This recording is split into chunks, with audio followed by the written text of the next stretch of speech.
Yo, what is good? It's your boy Dixon from Intuitive Designs. Today I'll be creating a shirt design using the BITMAP effect.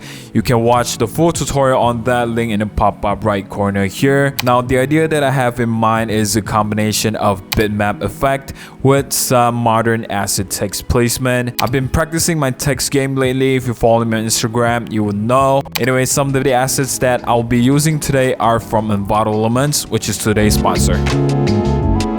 Envato Elements has a huge library of high-quality stock photos, videos, motion graphics, fonts, and so much more. I've tried many sites over the years, and nothing comes close to the value you get from Envato Elements. With the 50 million assets available on their site, you can literally search everything you're looking for and filter the results even by colors. What's even better is you get unlimited downloads, so if the asset you found isn't quite working for you, just jump back in and download some more. Click the link below to get 50% off on annual subscription and try it out for yourself.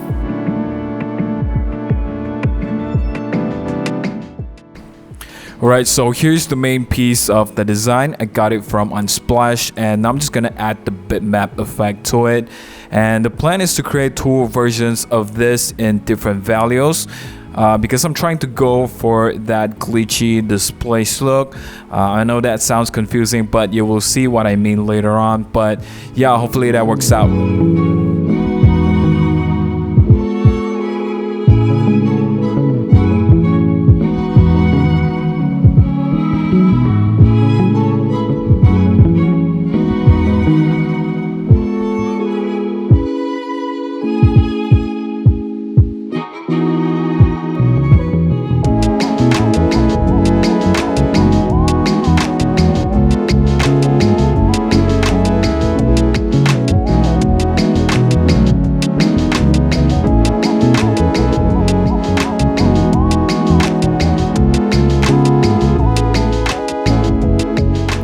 I couldn't decide on the color scheme, so I'm just gonna reuse this one from my older tutorial. It'll have to do for now. So next is creating the main logo piece, I guess. I'm gonna go for that ink bleed look, but without the grunge texture over it. The font that I'm going for is Nuveriga. I'm sure that's how you pronounce it, I guess. But yeah, after that, I'll add some more elements, creating that modern acid aesthetic.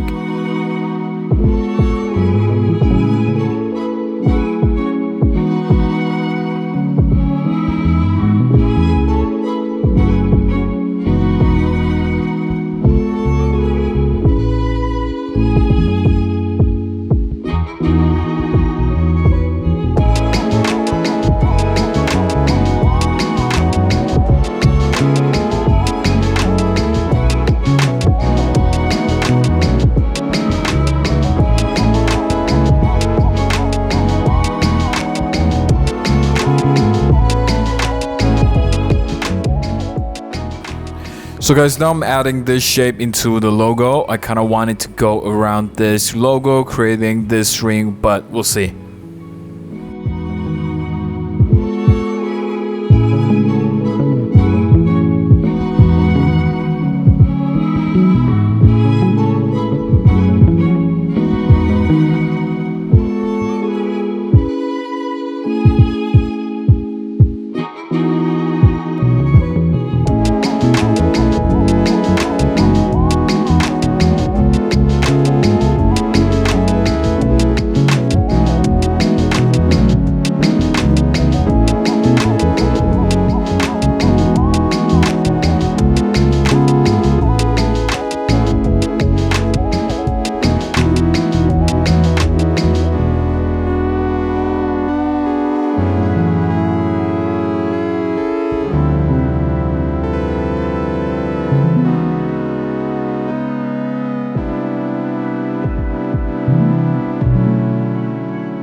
So guys, the main logo piece is now done. I'll leave it in white color for now and change that later in post.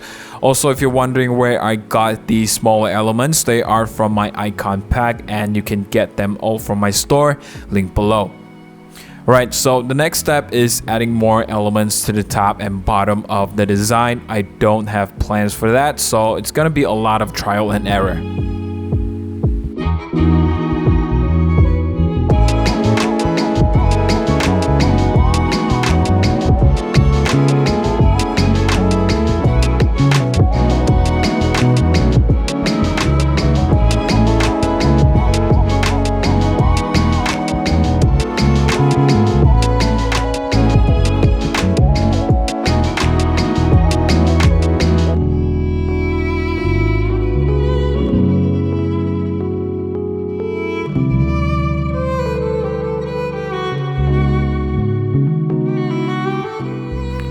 I'm still testing out these elements for the top and bottom. At the moment, I am not feeling the whole design, I'm not gonna lie. The white text and logo are too basic combined with the centerpiece.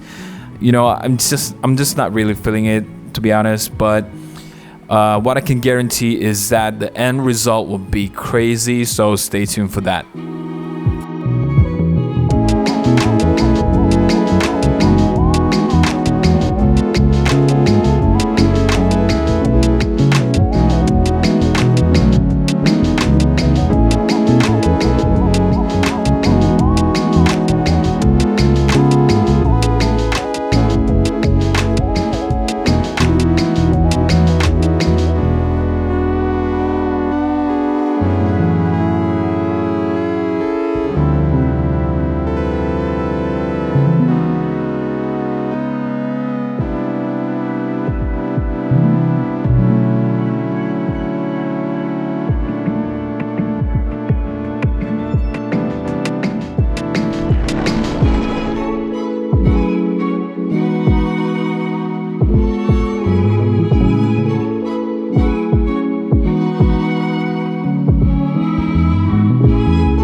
So that is all for today, guys. Thank you for watching. If you want me to do more tutorials, let me know in the comments below. I really do read them all. Subscribe now so you don't miss out on my weekly content. See you on the next one.